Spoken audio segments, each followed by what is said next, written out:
नमस्कार। आज के इस विश्लेषण में हम सीधे बात करेंगे इनकम टैक्स एक्ट 2025 के उस बड़े बदलाव की जिसने टैक्स प्रोफेशनल्स और टैक्स पेयर्स दोनों का ध्यान खींचा है। फॉर्म 121 टीडीएस डिक्लेरेशंस की दुनिया में ये एक नया गेम चेंजर है।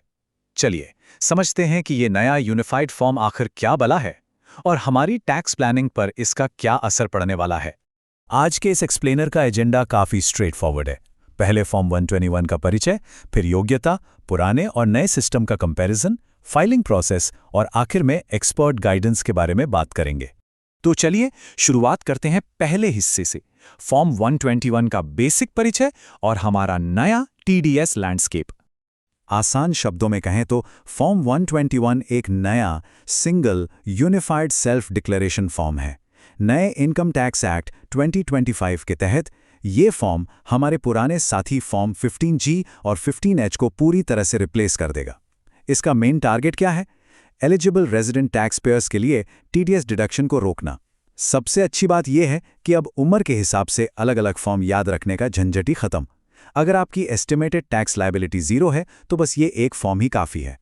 अब इस बदलाव की टाइमलाइन समझना बहुत ज़रूरी है। देखिए, 2026 से पहले तो वही पुराना 1961 एक्ट और 15G 15H फॉर्म्स चलेंगे, लेकिन 1 अप्रैल 2026 से टैक्स ईयर 2026-27 और आगे के लिए फॉर्म 12(1) आधिकारिक रूप से लागू हो जाएगा।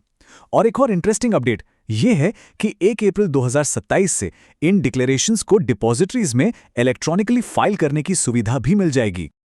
आगे बढ़ते हैं दूसरे हिस्से की तरफ, जहां हम बात करेंगे एलिजिबिलिटी की। आखिर कौन इस फॉर्म को भरने के काबिल है?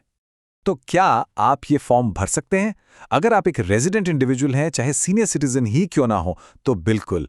हिंदू अनडिवाइडेड फैमिलीज यानी HUFs और कुछ स्पेसिफिक ट्रस्ट जिनकी इनकम बेसिक एग्जेम्पशन लिमिट से कम है, वो भी एलिजिबल हैं। पर एक बुनियादी शर्त है जो पूरी तरह से नॉन नेगोशिएबल है। डिडक्शंस क्लेम करने के बाद फाइनल टैक्स लायबिलिटी एग्जैक्टली 0 होनी चाहिए। और हाँ, टीडीएस कटने से पहले ही ये फॉर्म जमा करना अनिवार्य है, वरना कोई फायदा नहीं। अब ये भी जान लीजिए कि किसके लिए ये फॉर्म स्ट्रिक्टली मना है। अगर बात NRIs, रजिस्टर्ड कंपनीज या पार्टनरशिप फर्म्स की हो, तो वो इस फॉर्म को यूज नहीं कर सकते।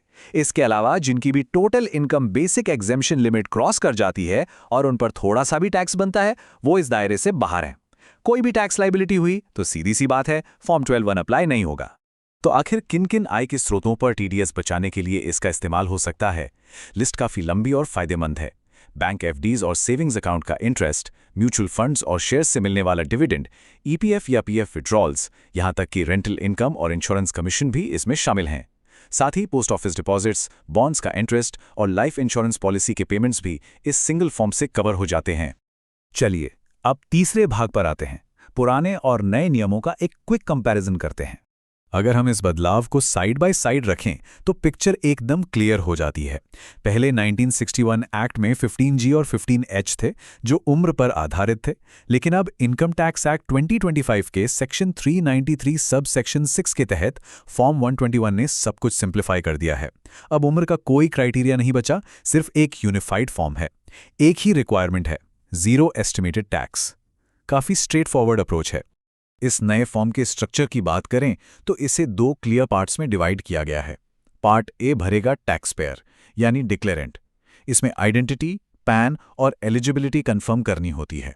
फिर आता है पार्ट बी, जिसे बैंक या डिडक्टर भरेगा। डिडक्टर इसको वेरीफाई करेगा, एक यूनिक आइडेंटिफिकेशन नंबर यानी UIN एलोकेट करेगा और ट्रांजैक्शन की क्वार्टरली रिपोर्टिंग करेगा।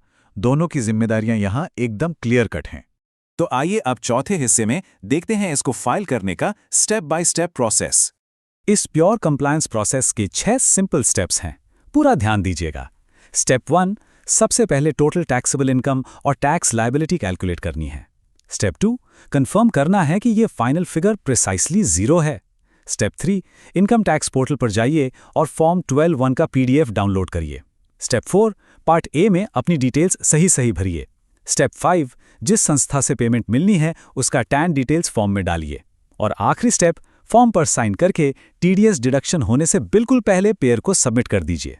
देखिए, यहाँ टाइमिंग बिल्कुल परफेक्ट होनी चाहिए। अब डॉक्यूमेंटेशन की बात करते हैं, क्योंकि बिना सही डॉक्यूमेंट्स के फॉर्म सीधे रिजेक्ट हो सकता है। एक वैलिड और ऑपरेटिव पैन तो बिल्कुल अनिवार्य है, साथ ही पेयर का टैन होना जरूरी है। अगर उम्र के आधार पर कोई डिटेल दे रहे हैं तो एज प्रूफ लगेगा। जिस इनकम या इन्वेस्टमेंट के लिए क्लेम है उसकी पूरी डिटेल्स और इंटरेस्ट बेयरिंग इंस्ट्रूमेंट्स के लिए एकदम एक्यूरेट बैंक अकाउंट डिटेल्स देनी होंगी। आखिरी हिस्से पर आते हैं, ऐसे बदलावों में एक्सपर्ट गाइडेंस कितनी जरूरी होती है, उस पर एक नजर डालते हैं। नए टैक्स रूल्स को समझना और उन्हें एक्यूरेटली अप्लाई करना हमेशा आसान नहीं होता, और यहाँ एक एक्सपर्ट सीए का रोल बहुत बड़ा हो जाता है। अगर बिजनेस या पर्सनल फाइनेंस के लिए एक्सपर्ट गाइडेंस की जरूरत है तो सीए अजय जोशी और उनकी फर्म AAMK & Co LLP से संपर्क करें। उनका मोबाइल नंबर 8780562380 यहाँ दिया गया है, या फिर उन्हें ajay@amkllp.com पर ईमेल कर सकते हैं। प्रोफेशनल हेल्प लेना हमेशा एक स्मार्ट मूव होता है। तो इस विश्लेषण को रैप अप करते हुए एक जरूरी सवाल, क्या हमारे टैक्स पेयर्स और financial institutions income tax rules 2026 के इस नए सिस्टम और फॉर्म 121 पर शिफ्ट होने के लिए वाकई तैयार हैं? ये ट्रांजिशन आने वाले वक्त में काफ़ी क्रिटिकल होने वाला है। मुझे उम्मीद है कि आज के इस एक्सप्लेनर से फॉर्म 121 को लेकर हर कन्फ्यूजन दूर हो गया होगा। अगर ये जानकारी अच्छी लगी हो तो इस YouTube चैनल को अभी लाइक करें, शेयर करें, कमेंट्स में अपने विचार बताएं और ऐसी ही बेहतरीन सीए वीडियोस के लिए सब्सक्राइब जरूर करें। जल्दी मिलते हैं एक और इन डेप्थ विश्लेषण के साथ।